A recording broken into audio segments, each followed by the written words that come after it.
Greetings and thanks for tuning in. I'm Don Taylor from Main Street Middle School, Montpelier, and welcome to the 9th episode of our PLP Pathways television series.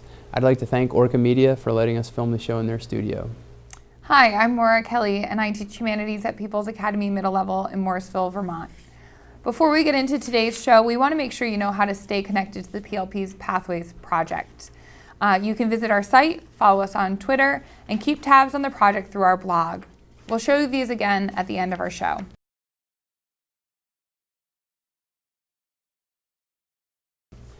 So we're winding our school year down, and throughout the course of our webinar, the PLP Pathways webinar, and also our TV show, we've been talking about the 3 pillars of personalized learning. Personalized learning plans, proficiency-based learning, and flexible pathways. And what we've also been talking about is our personal learning framework, which includes initial identity of students, working with students, getting to know them. Then we move into the growth and learning, where they're gathering evidence demonstrating their proficiency, both in and out of the classroom. And now we're starting to move into the final period of the year, and in some cases, in my case, when we have kids for 2 years, this transformation and transition to high school. And so our conversation today is going to talk about that transition. And also we might talk about how folks are planning their PLP time and working with kids to use the PLP into that transition period. So I guess my first question more is, how are your kids using their personal learning plans to transition to the next level? What's that next level, and how are you working that into your classroom? So this is the first year at our school that we're doing a 2-year loop with our students. So we teach 7th and 8th graders on multi-age teams. Our 8th graders are in the process of their high school transition already. They've already met with the guidance counselor, they got their schedules today, they're going to do step-up activities. But one of the things that I'm most excited about, at the end of the school year, they're going to go and meet with their high school TAs, just the 8th graders who are going to be in the multi-age TAs in high school, and they're going to do a roundtable presentation with their TA teacher. And it's just another way for the teacher to get to know the student, to get to know about their identity, the goals that they've been working on through middle level and this year. They're going to have some samples of academic work that they might choose to showcase.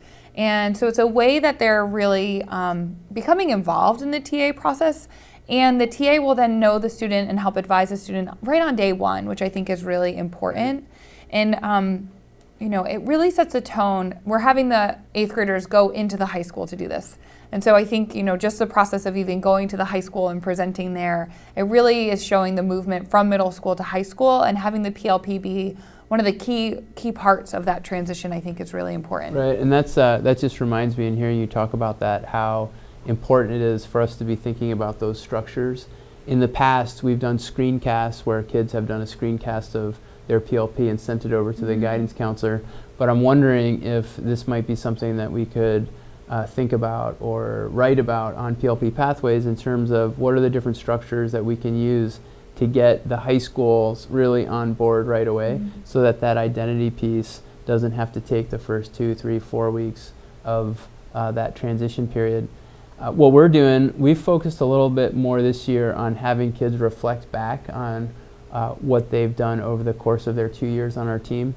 So right now we're starting to move into this transformation period where we're going to have kids reflecting on the work that they've done. We're trying really hard to have conferences with the core teachers and each kid, and we're trying to do that before they write their 8th grade graduation speech. So it becomes a pre-writing process, but it also allows us to spend some time with each of our students and really reflect on what they've accomplished, what their strengths are, and then maybe start thinking about the steps they can take to address their challenges before they get to the high school. So that's one of the things that we're doing, is really spending a lot of time reflecting and using the PLP as that reflection. As you mentioned previously, though, I think it's important to be thinking down the road, how can we integrate that PLP more deeply into the transition process, so that it's a smoother transition between the 8th and 9th grades.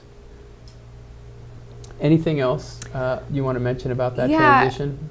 Just thinking about transitioning, you have your students for more than 1 year, just as we do. And so thinking about, how are we marking the transition from 7th grade to 8th grade? And one of the things that we're doing, our 7th graders are going to be presenting their portfolios again to other 7th graders, future 8th graders, and the teachers at the middle level.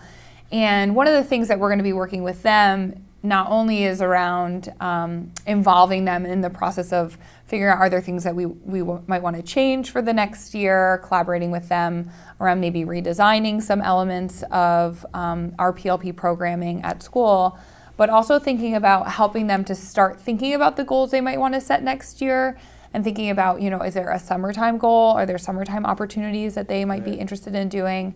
And we're really trying to think about partnering our students from PA, from People's Academy, with our students from STO who are in the same supervisory union, and trying to get a group of students together who will continue a collaboration into next year as well as 8th graders, really being leaders in our supervisory union to help shape some of the PLP opportunities that all students will have.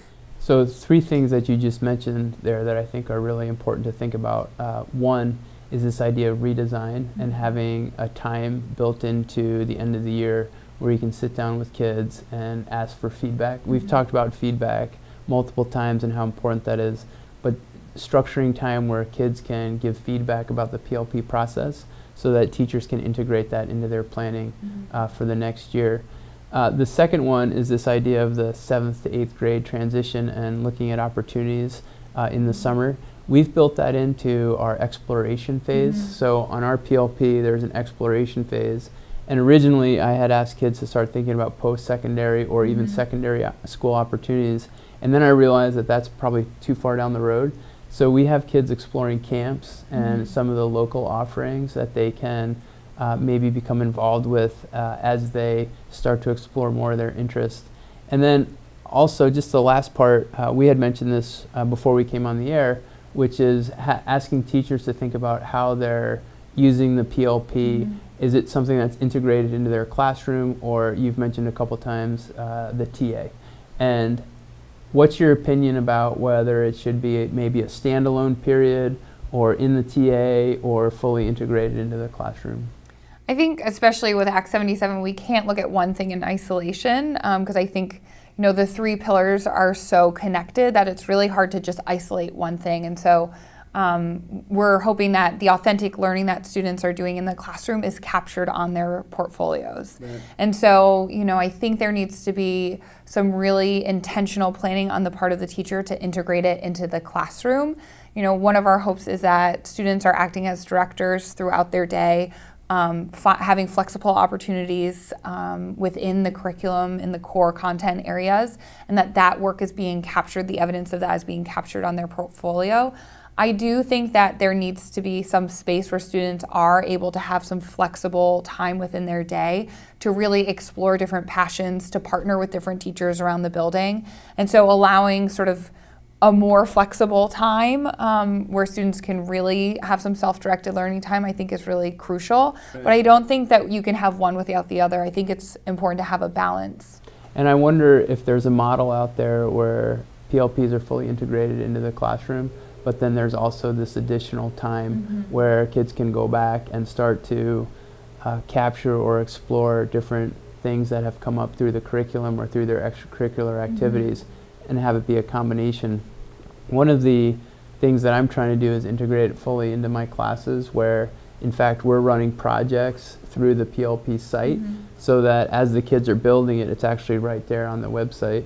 And to me, it just makes things easier. We were going to have an online workspace anyway. Why not put it onto the PLP so that it's captured there, that the kids don't have to do the additional work, but also it becomes a habit of learning where this is what we're doing, it's on the PLP, or I took this picture and it's on the PLP, and that way that web space and that website becomes a real living and breathing sort of document that's not separate. And what I've also been doing is going out and really exploring how professionals, professional writers, and even skiers and politicians, what they're doing. And if you go out online, that's how people are communicating to the world through their websites, through their web-based applications. And that's just something that we're trying to emphasize with kids, because kids need to be fluent in that design and in that in the building of those structures, because shortly, either in college or afterwards, that's what they're going to have to do. So just to wrap up this conversation, we've talked about integration and where PLPs fit in. We've also talked about transformation and transitions. And as we start heading in here to the final 6 weeks of school, we would encourage you to do the same with your PLPs and your personal learning programs. Anything else to add? All right, so we'd like to thank Orca Media, the Middle Grades Institute, and the Tarrant Institute for their support. Don't forget, we're at PLP Pathways. You can find us on Twitter and on the web, and you can also find additional resources related to these topics.